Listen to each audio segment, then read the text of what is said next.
एक गांव में एक गरीब बैलगाड़ी वाला रहता था।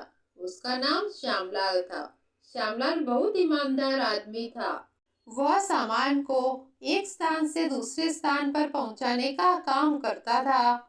गांव में उसका एक छोटा सा घर था। वह अपनी पत्नी सुषमा के साथ रहता था। सुषमा बहुत लालची थी। उसे कम समय में अधिक धन चाहिए था। एक दिन श्यामलाल अपनी पत्नी से कहता है, सुनो सुषमा, इस बार बारिश अच्छी हुई थी, जिसकी वजह से गांव के लोगों की फसल की भी अच्छी पैदावार हुई है। फसल अच्छी हुई, इसलिए इसे ले जाने का काम भी मिलता जा रहा है। अगर ऐसे ही काम मिलता रहेगा तो तुम्हारी सारी इच्छाएं पूरी करूंगा। रहने दीजिए। आपको जितनी मजदूरी मिलती है उससे तो घर का खर्चा भी ठीक से नहीं चल पाता, और आप मेरे शौक पूरे करने की बात करते हैं। इस जन्म में तो यह नहीं हो सकता। अरे, तुम ऐसा क्यों सोचती हो? सब ठीक हो जाएगा। तुम्हें पता है, चंदन सेठ के बहुत अच्छी फसल हुई है खेतों में। उन्होंने मुझे सारा फसल का माल अपनी फैक्ट्री शहर पहुंचाने का ऑर्डर दिया है। बहुत बड़ा ऑर्डर है। कल सुबह जल्दी ही निकलना पड़ेगा। सुनो जी, चंदन सेठ के अनाज में से कुछ बोरियां हम रख लेते हैं। चंदन सेठ को क्या पता चलेगा, लेकिन हमारे थोड़े दिनों के लिए खाने का इंतजाम हो जाएगा। नहीं नहीं, मैं ऐसे नहीं कर सकता, ये गलत बात है। मैं अपने सेठ जी को धोखा नहीं दे सकता, उनके साथ विश्वासघात नहीं कर सकता। मैं एक ईमानदार मजदूर हूँ। मैं ऐसा सेठ जी के साथ तो क्या किसी के साथ भी नहीं कर सकता।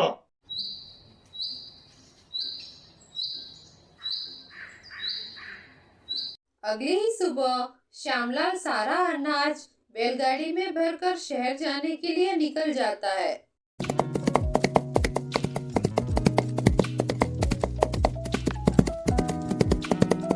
कुछ घंटे चलने के बाद श्यामलाल शहर में पहुंच जाता है। सेठ जी, आपका सारा अनाज ले आया हूँ। आप एक बार जांच पड़ताल कर लीजिए कि सब बराबर है या नहीं। कैसी बातें कर रहे हो श्यामलाल? मुझे तुम पर पूरा भरोसा है। इसलिए तो सालों से तुम ही मेरा माल यहाँ तक पहुँचाते आए हो। श्यामलाल को घर आते आते शाम हो जाती है। श्यामलाल जैसे ही घर में आता है, उसकी पत्नी ताने मारने लग जाती है। क्यों जी, आ गए ईमानदारी की मजदूरी लेकर? मेरी बात मान लीजिए। अगर जैसा मैं कहूँ वैसा करोगे आप, तो हम जल्दी ही अमीर बन जाएंगे। अरे, बेईमानी की रोटी से तो ज्यादा ईमानदारी की रोटी अच्छी है। तुम चिंता मत करो, सब हो जाएगा। एक बार सुनील नाम का एक व्यापारी सुंदरवन के जंगलों से गुजर रहा था। तभी उसके सामने अचानक से एक चुड़ैल आ जाती है। अपने सामने चुड़ैल को देखकर सुनील हक्का बक्का रह जाता है। अरे बाप रे चुड़ैल, ये तो मुझे खा ही जाएगी आज। अब मैं क्या करूं? बचाओ बचाओ चुड़ैल। कौन है तू? और ये सारा अनाज लेकर कहाँ जा रहा है? मेरा नाम सुनील है। मैं एक व्यापारी हूँ। ये सारा अनाज मैं फैक्ट्री में लेके जा रहा हूँ, अपने सेठ जी के पास। ये सारा अनाज उन्हीं का है। ये सारा अनाज तू मुझे दे दे। इसके बदले मैं तुझे बहुत बड़ा खजाना दूंगी।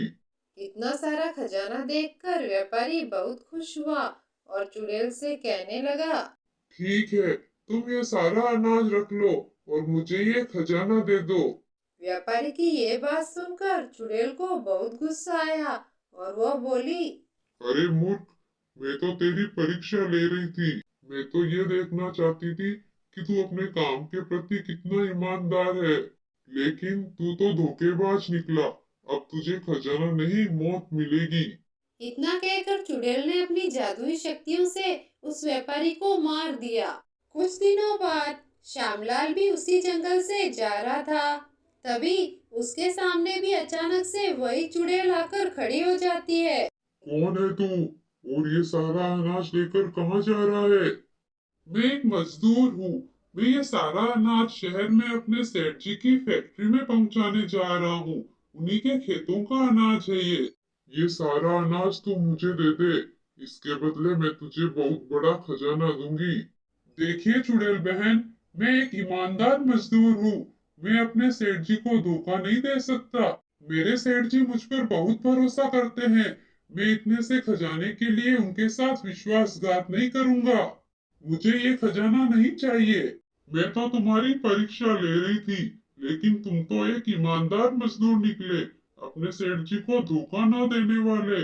मैं तुमसे बहुत खुश हुई, इसलिए इस खजाने पर तुम्हारा ही अधिकार है। इतना कहकर चुड़ैल सारा खजाना श्यामलाल को दे देती है और वहाँ से गायब हो जाती है। फिर श्यामलाल सारा खजाना लेकर घर आ जाता है और सारी बात अपनी पत्नी को बताता है। अब दोनों पति पत्नी खुशी खुशी अपना जीवन व्यतीत करते हैं। सोहनपुर नाम का एक छोटा सा पर बहुत ही खूबसूरत सा गांव था। गांव के सभी लोग मिलजुल कर रहते थे, लेकिन इस गांव के लोग रात होने के बाद घर से बाहर नहीं निकलते थे, क्योंकि वो डरते थे। उनके गांव के ऊपर एक सरकटी चुड़ैल का साया था। वो चुड़ैल बहुत ही भयानक थी।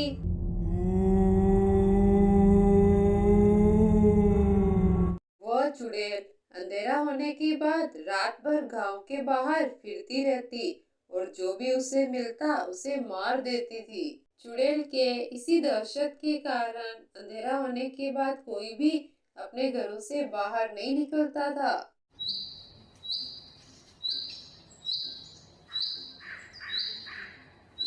इस चुड़ैल के साए ने तो पूरे गांव वालों को डरा कर रखा है। रात को घर से बाहर निकलने में बहुत डर लगता है। सुषमा बहन, आप तो रात की बात कर रही है। मुझे तो दिन में भी घर से बाहर निकलने में डर लगने लगा है। पता नहीं इस चुड़ैल का कब अंत होगा। एक रात बहुत तेजी से बारिश हो रही थी। रामलाल किसी काम से शहर गया हुआ था। आते आते उसे रात हो गई थी। वह किसी तरह डरता डरता गांव तक तो पहुंच गया। तब रामू ने देखा कि एक चुड़ैल हाथ में अपना सर कटा हुआ लेकर घूम रही है। वह चुड़ैल दिखने में बहुत ही भयानक थी। अपने सामने ऐसे चुड़ैल को देखकर रामलाल बहुत डर गया और एक पेड़ के पीछे छुप गया। चुड़ैल से छुपता छुपाता रामलाल किसी तरह अपने घर तक पहुंचा। रामलाल बहुत डर गया था। उसने सारी बात अपनी पत्नी को बताई। ये क्या कह रहे हो जी?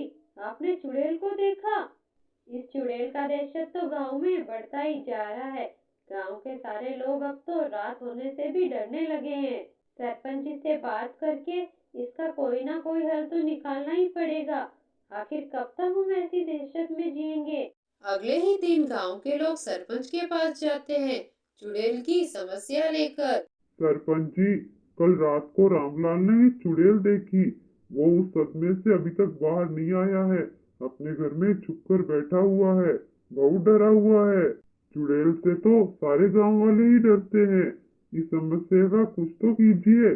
तुम तो जानते ही हो, हमने कितने तांत्रिकों को बुलाया, लेकिन वो चुड़ैल इतनी शक्तिशाली है कि एक भी तांत्रिक उसके आगे टिक नहीं सका। हमें कोई ऐसे तांत्रिक की खोज करनी होगी जो बहुत ज्यादा शक्तिशाली हो और चुड़ैल का सामना कर सके। तभी वहाँ पर एक बूढ़ी औरत आती है।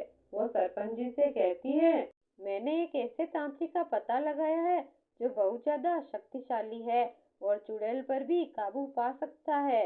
हमें जल्दी ही उस तांत्रिक को बुला लेना चाहिए। ठीक है, हम आज ही उस तांत्रिक से मिलने जाएंगे। फिर सरपंच बूढ़ी औरत के साथ तांत्रिक के पास पहुंचता है और उन्हें अपनी समस्या बताता है। मैं उस चुड़ैल को दिन के समय बुलाऊंगा।